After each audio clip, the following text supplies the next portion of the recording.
Selamat pagi, salam sejahtera. Terima kasih karena bersama dengan saya di Nazilin Unity Channel. Dipetik daripada Harapan Daily, kecoh satu Malaysia apabila seorang penyokong Tegar PAS mengugut nak guna sihir walau mengaku pejuang Islam. Ini telah menimbulkan kekecohan dan mula mencari siapa sebenarnya penyokong Tegar PAS ini. Biasalah netizen di Malaysia ni jangan main-main. Bila orang dah mula top atau mula naik namanya kerana perkara-perkara yang luar biasa, pelik tapi benar, mereka akan cari, netizen akan cari sampai ke lubang cacing siapakah gerangannya orang ini. Akhirnya hari ini ditemui siapa orang atau siapa penyokong Tegar PAS ini yang ugut nak sihir walau mengaku pejuang Islam. Dipetik dari Harapan Daily. Kecoh di media sosial, seorang individu yang sahih merupakan penyokong PAS melakukan ugutan menggunakan sihir terhadap orang lain. Tangkap layar pemilik akaun Facebook atas nama Johnny Jane itu antara lain menasihatkan mangsa ugutan terbabit supaya menjaga baik-baik anak dan isteri. John juga memberi amaran agar mangsa jangan terlalu berani kerana tak fasal jenuh berubat dan berkata, jangan hanya kerana mangsa, anak dan isteri mangsa dapat masalah. Lebih mengejutkan lagi sekaligus menguatkan ugutannya apabila John melampirkan gambar keluarga mangsa dengan komentar, lawa gambar bro dan comel tu semua. Nanti kalau demam ke apa, jangan pergi klinik ya bro, tulisnya dengan meninggalkan emoji ketawa. Walaupun begitu, mamat sihir itu dilihat memilih pula bulan mengikut takwim Islam untuk tujuan sihir yang dirancangnya. Dakwanya, bulan Rabiul Awal yang juga bulan keputraan Nabi Muhammad, haram sebaliknya perlu tunggu masa dia. Ada masa-masa dia boleh buat. Tulisnya.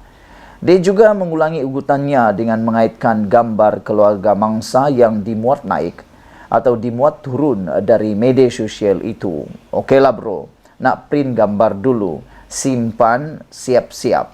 Bye-bye, pagar, siap-siap bro, kata John lagi. Susulan itu, orang ramai menasihati individu yang diugut tersebut supaya membuat laporan polis dengan menyertakan tangkap layar perbualan mereka. Ada juga yang meninggalkan meme berupa tangkap layar kecaman ahli Parlimen Machang, Wan Ahmad Faisal Wan Kamal pada tahun 2019 yang berkata, bodoh penyokong PAS.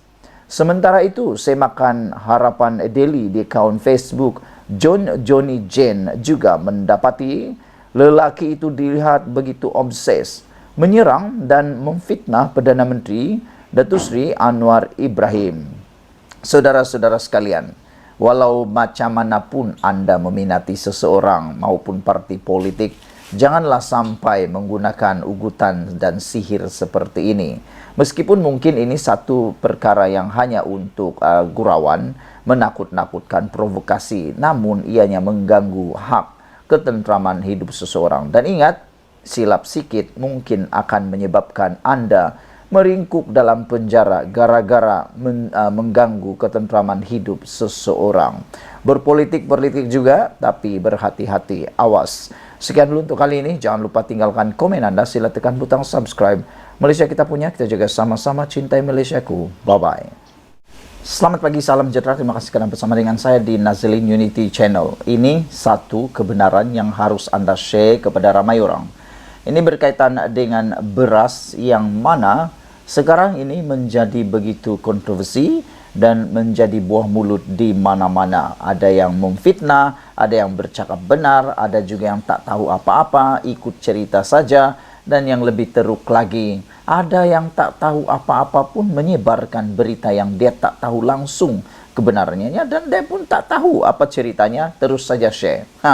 Yang paling pelik lagi, ada orang suka share video ataupun apa-apa keratan tanpa membacanya pun, terus saja dikirimkan dan pura-pura seperti dia tahu. Ini satu penjelasan daripada pihak kerajaan yang anda semua harus tahu dan wajib anda sebarkan kepada semua orang kebenarannya. Menurut Menteri ataupun menurut Bernas, bekalan beras putih negara lebih daripada cukup. Nak diulang sekali lagi, 10 kali ulang pun tak apa. Bernas menyatakan bekalan beras putih lebih dari cukup di negara ini. Padi Beras Nasional Berhad Bernas memaklumkan bahawa bekalan beras putih adalah lebih daripada mencukupi tanpa kerajaan perlu menggunakan bekalan stok penimbal. Syarikat itu berkata pihaknya menyalurkan sebanyak 630,000 tan metrik beras putih pada Januari hingga Ogos lalu. Jumlah itu katanya sebagai pembeli padi yang terakhir merupakan peningkatan sebanyak 38% lebih tinggi berbanding purata jualan bulanan bagi tempoh 5 tahun lalu. Walaupun begitu, jelasnya dalam satu kenyataan, permintaan ke atas beras putih tempatan semakin meningkat disebabkan perbezaan harga beras putih tempatan dan import. Peningkatan ini disebabkan peralihan permintaan daripada beras putih import kepada beras putih tempatan untuk oleh pengguna. Pembakal kontrak dan pemain-pemain industri makanan kata kenyataan itu lagi. Dalam masa yang sama, Bernas memberitahu bahawa purata pegangan pasaran padi tempatan syarikatnya hanya sekitar 10%. Selebihnya dibeli dan diproses kilang swasta bagi menjamin bekalan beras tempatan. Bernas berkata pihaknya sentiasa komited dan menyokong semua program intervensi yang dilaksanakan oleh Kementerian Pertanian dan Keterjaminan Makanan. Selain daripada itu, telah pun diberikan jaminan oleh Menteri yang berkaitan bahawa bekalan beras negara cukup sehingga 5 bulan. Bekalan beras negara sebanyak 900,000 tan adalah mencukupi bagi menampung keperluan beras negara bagi tempoh 4 hingga 5 bulan. Menteri Pertanian dan Keterjaminan Makanan Datuk Seri Muhammad Sabu berkata, bekalan beras itu meliputi 250,000 tan stok penimbal dan 650,000 tan stok dagangan. Dalam pada itu, Muhammad berpandangan masih belum ada keperluan mendesak untuk menggunakan stok penimbal beras kerana stok dagangan sedia ada masih mencukupi bagi menampung keperluan domestik. Selain itu, beliau berkata Kementerian Pertanian dan Keterjaminan Makanan KPM kini giat melaksanakan inisiatif untuk meningkatkan pengeluaran hasil padi negara bagi mencapai sasaran kadar sara diri beras sebanyak 80% menjelang tahun 2030. Katanya, antara inisiatif dilakukan adalah pelaksanaan program Smart Sawah berskala besar yang menyasarkan pelaksanaan di kawasan seluas 150,000 hektar sawah padi dengan purata pengeluaran hasil sebanyak 7 tan per hektar.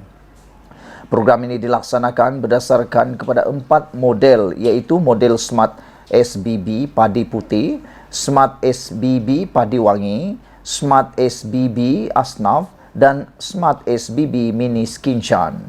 Ia tidak menggunakan sebarang peruntukan tambahan daripada kerajaan. Malahan, syarikat peneraju yang terbabit akan menanggung kos pelaksanaan operasi sehingga RM3,200 sehektar, katanya lagi.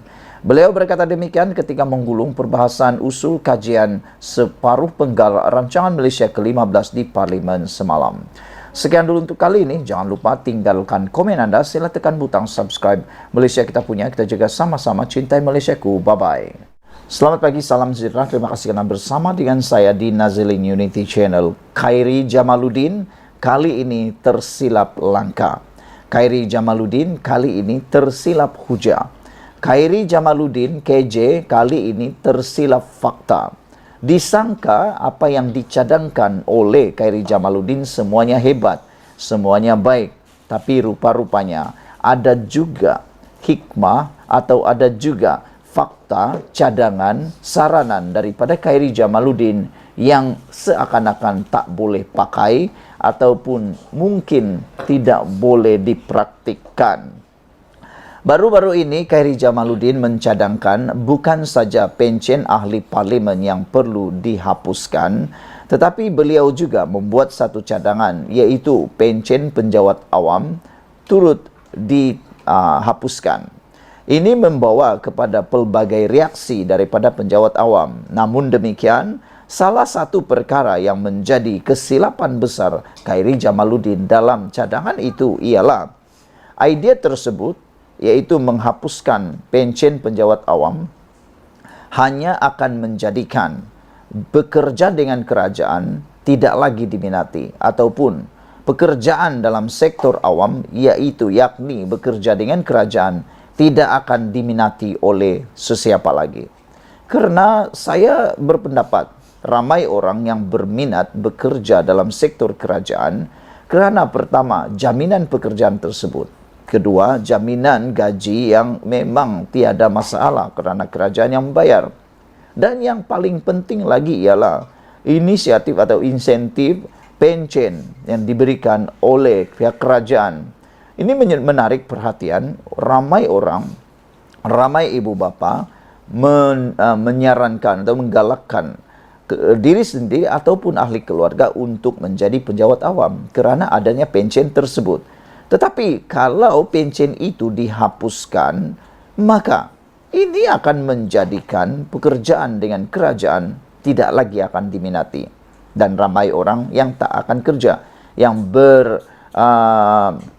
berkualiti, tidak mahu lagi kerja dalam kerajaan. Sebagai tanda sokongan terhadap cadangan menghapuskan pencen untuk ahli parlimen dan ahli politik yang berkhidmat dalam kerajaan, bekas Menteri Kesihatan Khairi Jamaluddin bukan saja setuju sepenuhnya terhadap perkara itu, malah juga mahukan pencen untuk penjawat awam turut dihapuskan. Bagaimanapun, kata beliau, cadangannya itu hanya untuk pengambilan baharu penjawat awam saja, bukan terkait mereka yang sedang dalam perkhidmatan ketika ini. Khairi Jamaluddin atau KJ dilaporkan melontarkan idea penghapusan pencen penjawat awam itu sebagai jalan untuk membantu mengimbangi kedudukan fiskal negara. Sebagai gantinya, mereka dikehendaki melakukan caruman dalam KWSP sama seperti pekerja sektor swasta. Dalam hal ini, mereka yang cuba berbahas berkaitan isu pencen hendaklah jangan terbabas dalam melontarkan idea masing-masing. Ini kerana cadangan asal penghapusan itu hanyalah untuk ahli-ahli parlimen dan ahli-ahli politik yang memegang jawatan menteri, timbalan menteri dan setiausaha politik saja, tanpa menyentuh sama sekali penjawat awam. Ini kerana selain pencen, mereka besar jumlahnya. Syarat memperoleh pencen juga amat mudah, iaitu hanya perlu berkhidmat selama 3 tahun atau 36 bulan saja dengan kerajaan. Dengan itu, ramai yang melihat pembayaran pencen itu akan memakan jumlah wang negara yang besar. Lebih-lebih lagi jika setiap kali 5 tahun bila diadakan PRU berlaku pula pertukaran kerajaan. Dengan itu, kewajaran untuk dihapuskan pencen tersebut adalah munasabahnya. Namun demikian, idea tambahan KJ agar penjawat awam baru yang diambil bekerja juga harus tidak lagi diberi pencen adalah cadangan yang amat keterlaluan. Pertamanya, gaji penjawat awam di negara ini boleh dikira masih rendah berbanding sektor swasta, terutama pekerja bawahan dan pasukan beruniform. Adanya pencen merupakan tarikan untuk mereka bekerja. Adanya pencen merupakan tarikan untuk mereka bekerja dengan kerajaan. Berikutan lebih terjamin masa depan selepas bersara nanti. Tetapi memandangkan gaji mereka masih rendah, relatifnya rendah, pencen yang menunggu setelah berusia 55 tahun juga tidaklah setinggi mana. Jadi, kenapa benda sebegini mahu dimansuhkan? Kedua, sekitar 90% pekerja sektor awam adalah merupakan orang Melayu yang merupakan penduduk majoriti negara ini. Di mana-mana negara di dunia ini pun, pekerja sektor awam adalah dikuasai oleh penduduk majoritinya. Tetapi dalam konteks negara kita, tidaklah pula ada sekatan untuk kaum-kaum lain bekerja dengan kerajaan. Dengan mencadangkan penghapusan pencen itu, sepertinya meletakkan KJ tiada keprihatinan terhadap orang Melayu sendiri yang merupakan penduduk majoriti negara ini.